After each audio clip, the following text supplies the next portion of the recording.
When was the last time that you booted up a game and thought, man, I cannot wait to find out what I'm gonna cook today? Your answer might have something to do with the Cooking Mama franchise, or maybe Job Simulator, but mine would have to be the last time that I booted up Fields of Mistria.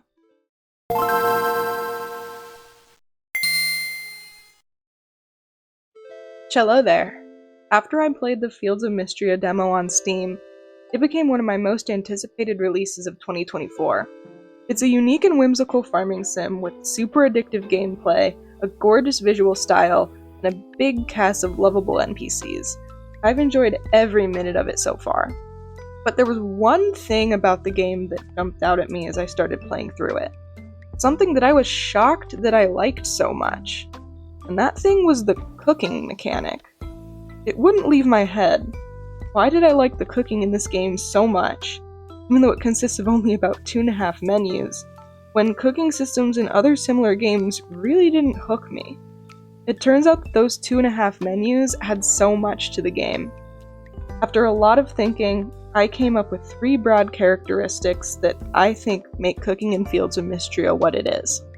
I'll be detailing them and making comparisons to other games, notably Animal Crossing New Horizons and Stardew Valley, because those are the games I see Fields of Mistria getting compared to the most. They're both wonderful games. I just want to make the case that Fields of Mistria is masterfully made and brings its own unique ideas to the farming sim and cozy genres. With no further ado, I'll get into thing number 1, accessibility and incentives. In a game that's almost entirely player-directed and can be pretty open-ended like a farming sim, the player can easily choose not to engage with certain mechanics or even visit certain areas if they don't have a reason to. Incentives are really important in any life simulator game where in-game time is one of the most valuable resources, because if a player spends a bunch of time and resources doing something that doesn't give a meaningful reward, it'll just leave a bad taste in their mouth.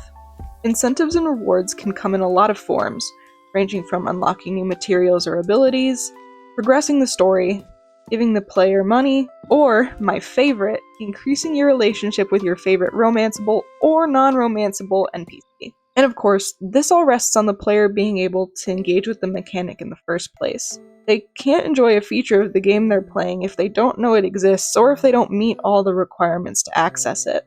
I think Fields of Mistria does really well on both of these fronts. As far as accessibility is concerned, the kitchen in the Sleeping Dragon Inn can be used by the player starting from day 1. In that same building, you can also buy a variety of recipes. But you don't have to spend any currency to unlock recipes. Each time you sell a new kind of crop, a recipe will be sent to you containing that crop as one of the ingredients. You can also get additional recipes as random rewards from the chicken statue and the wishing well, among other methods. This allows the player to accumulate a variety of recipes as they naturally progress through the game, and they can then pop into the inn, to cook them at any time. The important thing here is that the cooking mechanic isn't locked behind any upgrades. In New Horizons, you have to jump through a lot of hoops to unlock cooking. You have to clear the tutorial, have a 3-star island rating, buy 2 different recipe bundles from 2 different shops, and then finally craft a kitchen furniture item before you can even make a single fruit smoothie. As for Stardew Valley, the cost might not be as steep time-wise, but I've seen some players advising others not to buy the house upgrade that includes the kitchen until they have other upgrades like the coop and the barn, because those generate more profit. Hey, at least there's a small selection of foods you can make without the house upgrade, including bug steak. So, in both of these games, players could easily go 10 or maybe even 20 hours without even touching the full cooking mechanic at all. Having played through both, I really appreciate that Fields of Mistria allows the player to dive into cooking right away. Then there's the incentives part. Right off the bat, Fields of Mistria provides players with a very simple incentive: profit. Every single recipe sells for a net profit compared to just selling the ingredients on their own. You can make any recipe without worrying that you might lose a bit of money. This is a bit of a concern in Stardew Valley if you're the type of player that wants to maximize profit, because some recipes sell at a profit while others sell at a loss. The same recipe might even sell for either.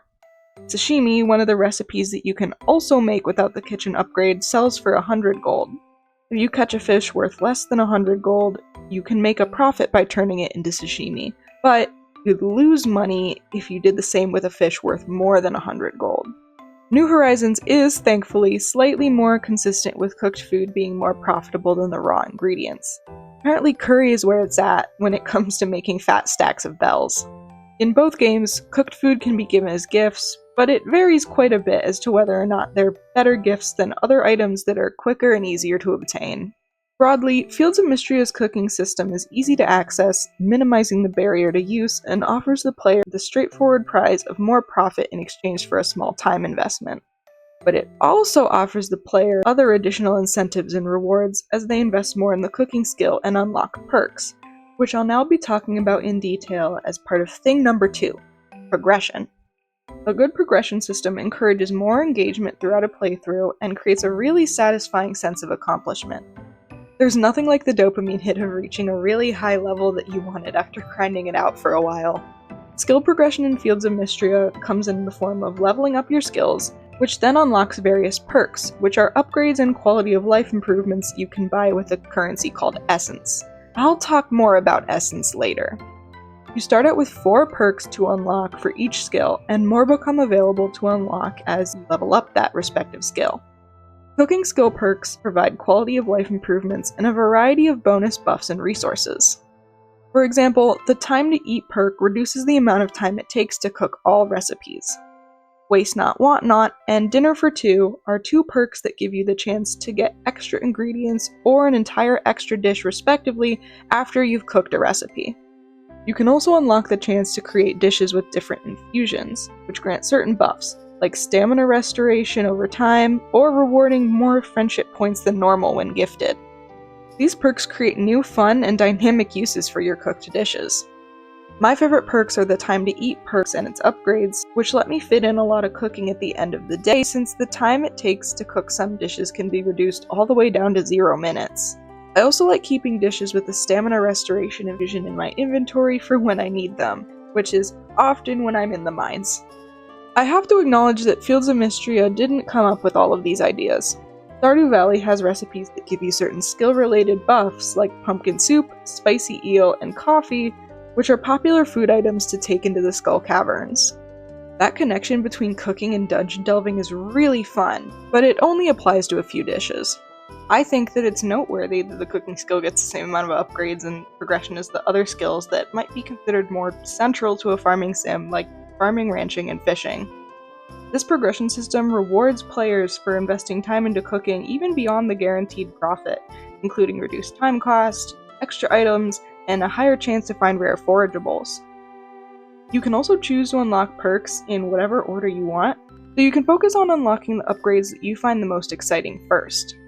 This gives the player a variety of reasons to keep engaging with the cooking mechanic more so than in other games where there are no level ups or upgrades. It also makes a playthrough more dynamic and fun, because unlocking perks will change how cooking fits into your overall gameplay loop. I think that these kinds of cooking upgrades would fit perfectly in New Horizons, maybe in the form of being able to improve your own cooking skill to make dishes faster, or being able to upgrade to an automatic kitchen that would cook dishes for you after you've deposited the ingredients. But as it stands, Fields of Mistria is pretty unique in making its cooking skill one that you can improve over time. Also, giving cooking the same leveling system as every other skill gives a bit of insight into the developer's goals for what the game should feel like. You can definitely tell that they were determined to create an experience that includes every aspect of a cozy pastel farmsteading life. Plus, the emphasis on sharing recipes, publicly available cooking spaces, and giving cooked dishes as gifts all ties back to the game's overarching theme of community and togetherness. But the cooking mechanic doesn't just stand out and shine on its own. The last thing that really makes it exciting to me is the way that it complements and works well with the game's other mechanics. That's thing number 3. Integration with other systems and with the gameplay loop as a whole. Just like how most games have main quests and side quests, some mechanics can be vital to the gameplay loop while some can feel more like a side dish. Pun intended. To give a New Horizons related example, I actually never used the stock market because it didn't really fit well into the series of tasks that I set out to do every time that I booted up the game. Players might feel more engaged with the mechanic if it fits naturally into the gameplay loop, because then it's easier to invest in and comes with less opportunity cost. This could be seen as a combination of the last 2 points, since a system that provides players with incentives proportional to the time or currency cost and draws them in with satisfying progression has the foundation for a great gameplay loop in and of itself.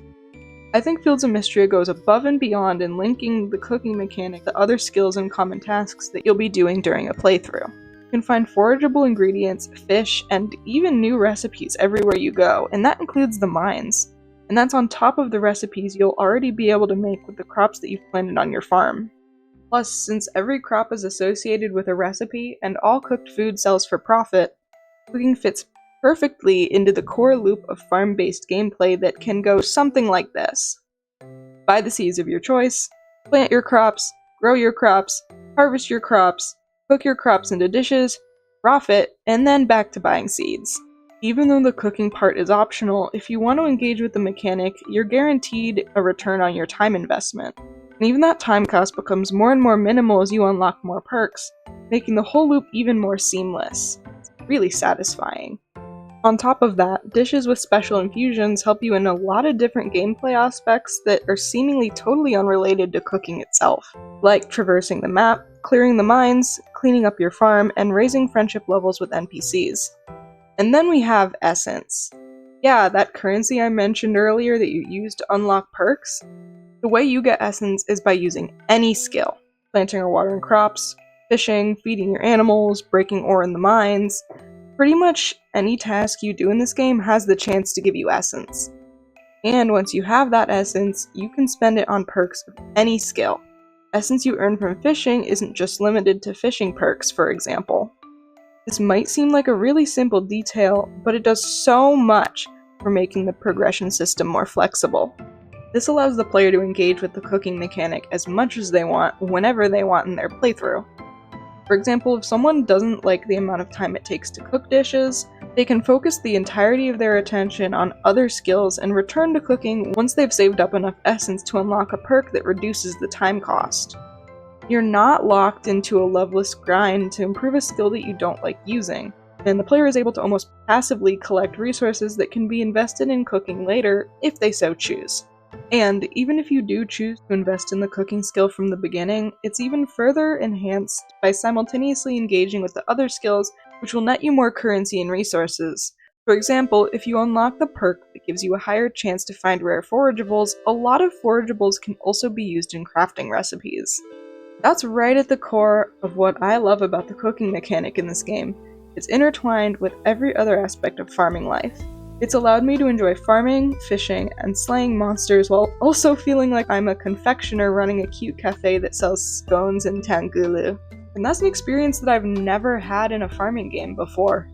If there's anything to take away from this analysis overall, it's that pretty much any mechanic in a farming sim or cozy game will feel way more inviting and exciting if it's full of a variety of rewards for the player to unlock, or it could be tied to other aspects of the gameplay in one way or another.